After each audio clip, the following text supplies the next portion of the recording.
Hey y'all, happy Monday. Today is Monday, September the 4th. It is officially Labor Day. I hope all of y'all are just enjoying the time that you may have off from work and just like chilling with your family, just taking it easy before getting back in the grind of things tomorrow, which is Tuesday. So what I want to do over the next month, I plan on doing preparedness videos. If you are not aware, September is National Preparedness Month. So I want to do a series of videos just targeting different age groups and just different, just a multitude of areas that I want to cover when it comes to preparedness, because we all prep and prepare. Hopefully this video finds new people, and if you are not preparing, hopefully this will encourage you to prepare. So today's video, I want to go ahead and start off by focusing on the older population or the elderly population. I hope I don't offend anybody by saying older or elderly, but that is what I want to focus on this first video of my series. The reason for me wanting to go ahead and start off with this is, first, National Preparedness Month this year, September 2023. They do want to focus on the older elderly population. And I honestly, from my belief and what I feel, is because it's the elderly population faces, I mean, we all face challenges, right? But I feel like sometimes they have disadvantages or not disadvantages. They have challenges that may be an issue when it comes to prepping and being prepared. So the first part of being prepared is you want to know what area you live in and what natural disasters are likely to happen or to occur. If you live in a snow-prone area, you want to prep according to that. You want to prep in general, and some of prepping is going to twine itself depending on the area or with all areas. But some areas, if you know you get snow a lot, if you get 12 to 15 feet of snow, you want to prep for that. If you live in a coastal community or just an area where they have beaches and you get hurricanes, or you know it's a hurricane prone area, you may want to prep a little bit differently because you want to make sure you're prepared for the hurricanes that might come, right? So this is what we're going to be talking about. Sometimes you may need a shelter in place, and sometimes you may want to evacuate. So you want to make sure that you're prepared for both. One of the first items that I want to encourage you to get is a NOAA radio. It is NOAA. That is a weather radio, and it can give you information that is very beneficial to you, especially during emergency situations. I will try to leave a link down in the description box or of this video. I purchased mine a couple of years ago from Amazon. It was pretty inexpensive, but I do highly encourage you and recommend, if possible and if funds allow, to pick a NOAA radio up. One of the things you need to do being prepared is make sure that you have a means to communicate. You never know if cell service is going to be down, if your power is going to be out, if you have a landline, you don't know if that's going to be affected. So make sure that you're planning different ways to have a line of open communication with family and loved ones. That way they know that you're safe, or you can communicate with them to let them know that, hey, you might need assistance and things of that nature. One thing that I want to encourage you to do is, when you are building your supply kit, not to just focus on like your batteries, your flashlights, and just everyday items that you may need, during an emergency situation. I want to encourage you just to pick up items that you also may need that might be catered towards your circumstances. Like, if there are certain medications that you need or certain devices that you need, I want to encourage you to make sure that you have those in your supply kit as well. That way, if you need to go ahead and evacuate and go, you already have those medications and you're not trying to run around your house and figure out, what am I going to do, where are they at?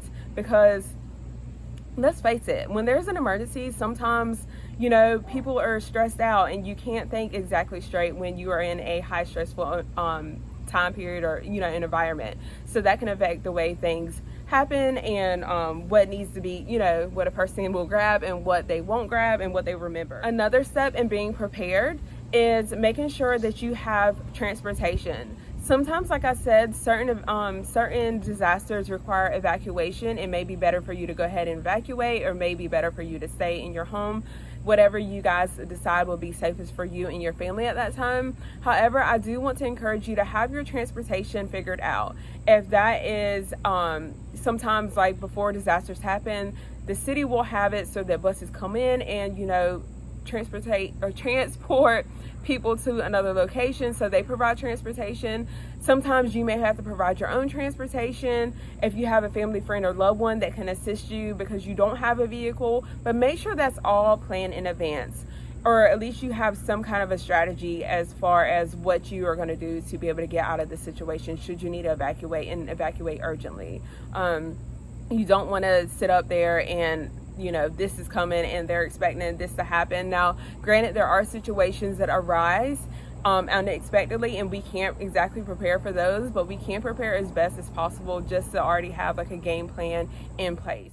Something else you're going to want to make sure you have a copy of things like your birth certificate, marriage certificate, medical cards, any insurance cards, anything that you would find useful and that you may need. Make sure that you have that in a safe spot and that you're able to grab that or have it close by and handy. That way, if you need to evacuate, you already have it and you're not worried about where it is. And before I forget, when I was talking about transportation, sometimes medical transportation is needed, just because certain people have different disabilities or ailments that may not or that may prevent them from being able to be transported in a regular vehicle. Sometimes if you need assistance with a wheelchair, a person with a wheelchair, they may need assistance with a medical transportation van.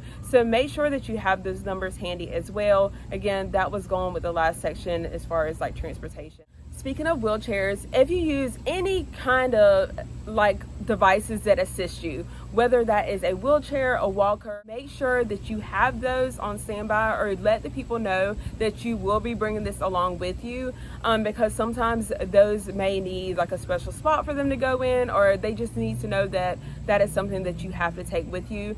I don't know if you have a spare or can get a spare, but make sure, again, you check your insurance plans, because I'm not sure what all insurance covers. Sometimes they may provide an extra one. Another area that I want to focus on is if you receive any kind of treatments, whether that is chemo treatments, dialysis treatment, blood transfusions, any kind of treatment that may require you to go into a clinic several times a week, weekly, every other week, make sure you check with those facilities to see what their emergency protocols are.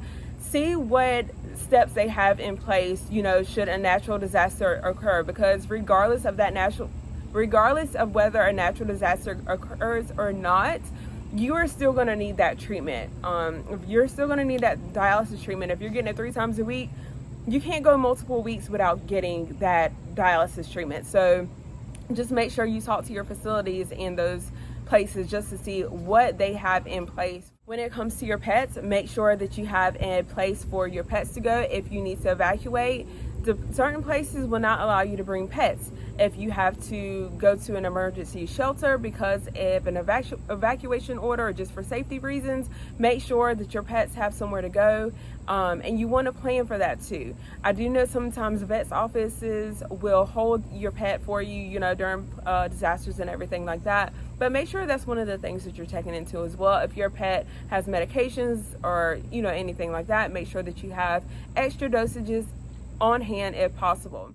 If you have medications, you guys, I know this can vary by insurance, but I will say I'm going to always preach to make sure you're checking your coverages and see what your plan covers specifically in regards to refill.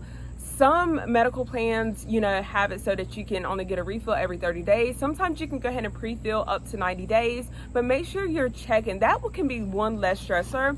And regardless of, like evacuating for an emergency, you want to have that on hand anyways, you guys. Like, we've been experiencing shortages with medications. If you are on any medications, and I don't want to go on a rant or kind of preach to you guys about this, but I would encourage you to, if you are on medications due to certain medical issues that are preventable, like diabetes type 2 specifically, you guys, I would highly recommend you, and I know it's easier said than done because eating is an issue with me. Ever since my last pregnancy, like, I struggle with food. That's a whole nother subject. I am finally down to my pre-pregnancy weight, but I think I just crept back up, but it is what it is. But I don't have any health issues either, but if I did have issues, I would be doing my best to get off those medications, because you can change or even reverse pre-diabetes with a change of your diet, you guys. And I'm going to be quite honest with you and blunt with you guys. sometimes when people are on dialysis, it's due to being a type 2 diabetic, and that's not the only reason that people have dialysis. You're born with medical issues. I mean, there's kids who are, you know, on dialysis, so it's not always type 2. I think a lot of people automatically think that everybody that's on dialysis is due to being a diabetic. I will say, working in that field, a high number is, but that's reversible. Like, even once you become a diabetic, if you change your eating habits, do dietary changes and lifestyle changes, that can be reversed, and you can bring your numbers, your A1C, within range, you guys. So I want to encourage you to do that so you can get off those medications, because you don't want to be on dialysis. Like, you guys. Some of the things I've seen, like, you can't unsee it. Like renal failure, just that whole situation. High blood pressure, that's another thing. You see high cholesterol. Like, high cholesterol, you guys, I mean, a lot of that is dealing with foods. And I've had family members that have passed from complications from being a diabetic. I actually had a sister that passed away in 2014, and hers was complications of diabetes, and she didn't even get to start dialysis treatment. But again, you have to do those lifestyle changes. You have to be willing to do those lifestyle changes. You have to figure out what's important. Again, this is supposed to be a preparedness video, so I don't want to start talking like medically. One other thing that I'm going to add that I almost forgot, I was kind of reviewing my notes and I was like, oh, I missed this, is if you receive a check once a month or twice a month, I don't know when they're issued, like the SSI check or any kind of like benefits check, you may want to consider seeing if you can have it so it's a direct deposit. I know some people are really funny when it comes to banks, and I do know the older population, trust me, I have older family members, they stick to the oldie but goodie way. Like, they are using the US Post Office for everything. Like, they're having their checks, they will carry their own checks to the bank. But you might want to reconsider, just because of natural disasters that can tie up the mail service and when it runs, or even if they have access to your rows, and that way your money, it may experience a delay, but it won't be weeks and months. And plus, that doesn't allow people to, you know, possibly steal your check and you be out of money because you're, you know, having to fight them and tell them like, hey, I didn't get my check, and they're like, hey, it's, you know, been taken and been cashed. So that can eliminate that, you know, a potential headache for you. So just wanted to add that in as well, y'all. I'm gonna go ahead and wrap this video up. Thank you so much for taking the time to watch and support my channel. It means a lot, you guys. If you have any questions, or if you have anything that you want me to cover specifically, or any questions, or anything that I may be able to possibly assist you with, please let me know in the comments below, and I will see you guys in a video very soon. Take care and stay safe, and enjoy the rest of your day.